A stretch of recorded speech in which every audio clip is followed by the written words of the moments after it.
सड़कों पर एहतजाज करके सजा याफ्ता मुजरिमों को रिहा कराया जा सकता है? गवर्नर खैबर पख्तूनख्वा फैसल करीम कंडी का बानी पीटीआई और बुशरा बीबी की सियासत पर बड़ा सवालिया निशान। बुशरा बीबी की गैर सियासी होने की हकीकत क्या है और सूबे में जारी दहशतगर्दी के खिलाफ ऑपरेशन पर वजीर आज़म की खामोशी क्यों? जानिए गवर्नर हाउस से आने वाला वो बयानिया जिसने पीटीआई के एहतजाजी बयानी को चैलेंज कर दिया है। नाजरीन, गवर्नर खैबर पख्तूनख्वा फैसल करीम कंडी ने बानी पीटीआई और बुशरा बीबी को मिलने वाली सजाओं और पीटीआई के एहतजाजी तरीकाकार पर सख्त तनकीद की है।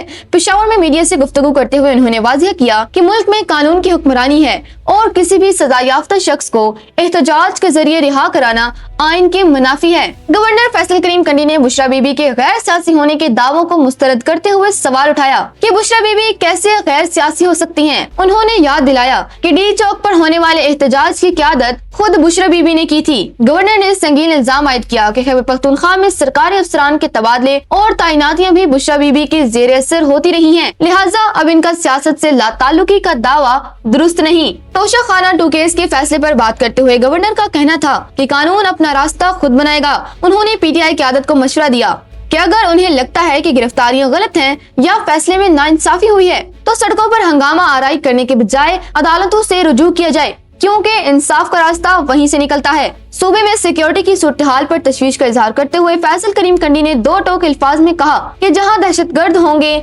वहां ऑपरेशन किया जाएगा। उन्होंने वजीर आला खैबर पख्तूनख्वा अली अमीन गुंडापुर को मुखातिब करते हुए कहा कि उन्हें सूबे से दहशतगर्दी के मुकम्मल खात्मे के लिए सिक्योरिटी फोर्सेज के ऑपरेशन की खुलकर हिमायत करनी चाहिए, क्योंकि अवाम का तहफ्फुज सियासत से बढ़कर है। नाजरीन, गवर्नर फैसल करीम कंडी के इस बयान ने सूबाई सियासत में एक नई बहस छेड़ दी है। जहाँ एक तरफ पीटीआई एहतजाज की तैयारी कर रही है तो दूसरी तरफ गवर्नर ने उन्हें कानूनी और इंतजामी हकाइक का आईना दिखाया है।